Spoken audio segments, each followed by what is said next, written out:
Okay, this is the September market update for Southeast Michigan. And going back to August sales and the start of September activity, it's kind of surprised us. July activity slowed down. This is in terms of new contracts written, so that's the best indication of the velocity of the market at the moment. So the new contracts written in August jumped quite a bit compared to last year, whereas July slowed down. So we thought that July may have been the first indication that the market was settling a little bit, and then turns around, August jumped right back up again. So it still looks like, as we've been saying, that there's still some pent-up demand from the recession to be released. Most of it in terms of sellers that have been waiting to sell, waiting for their equity to build up over the last 6 or 8 years. And now they're seeing that opportunity and they're starting to put their homes in the market. And of course, every time they put their home on the market, 2/3 of the time they're also buying a home in the same market. So they're creating activity and velocity. So we're seeing that strength. So 1 month it's active, 1 month it slows down. We see some of the turmoil in the international markets, and the economy may have some indication or some impact on that. That's mainly probably for the upper end markets, which is a small slice of our market. For the most part, I'm not really sure why it's moving up and down as much as it is, other than the long-term trend throughout the year is still moving up in terms of buyer activity and to some degree in terms of new listings coming on the market.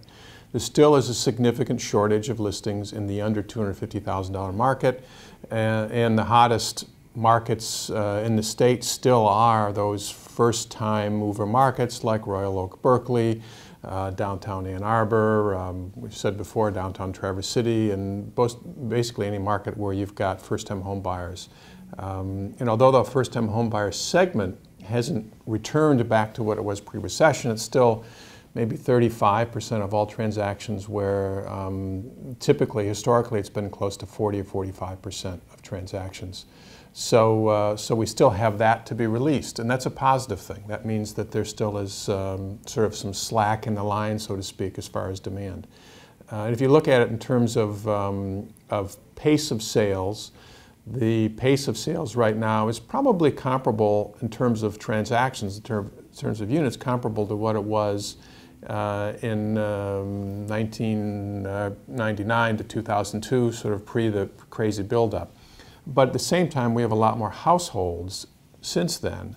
And if you do a sort of a like comparison, we still have activity levels that would be less than what you'd expect considering the economic conditions and all. Again, saying that we've got some slack in terms of activity to be released in the marketplace.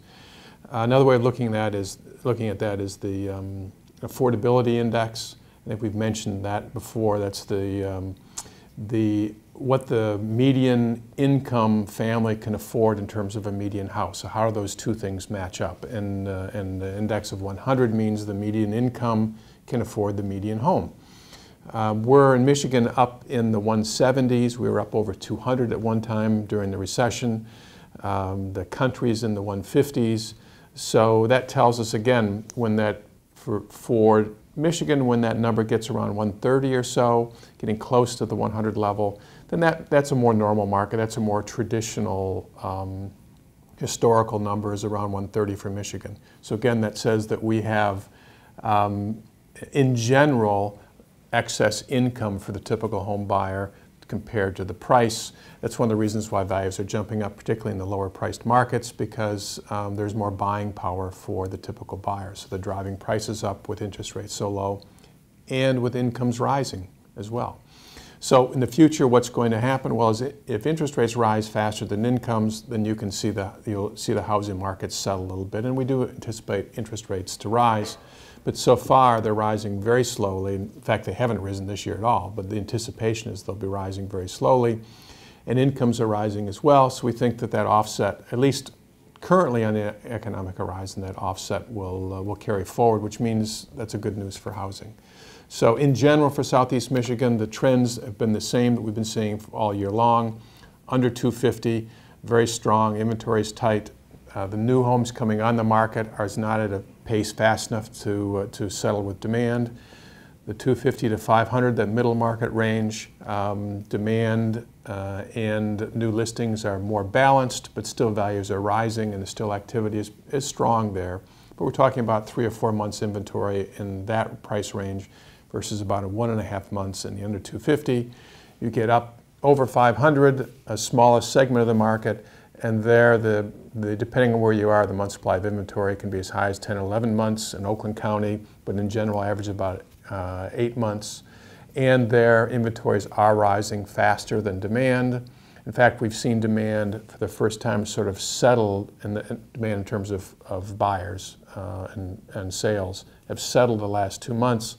So that may be an indication that that upper end market is settling, maybe even a little faster than we thought. So you can anticipate that although values have been rising dramatically in under 250, reasonably in the 250 to 500, that trend we've been talking about where the upper end is going to be slowing and maybe even declining in value certainly has taken place so far. But again, as we've said before, this is a temporary shift of just supply moving ahead of demand a little bit.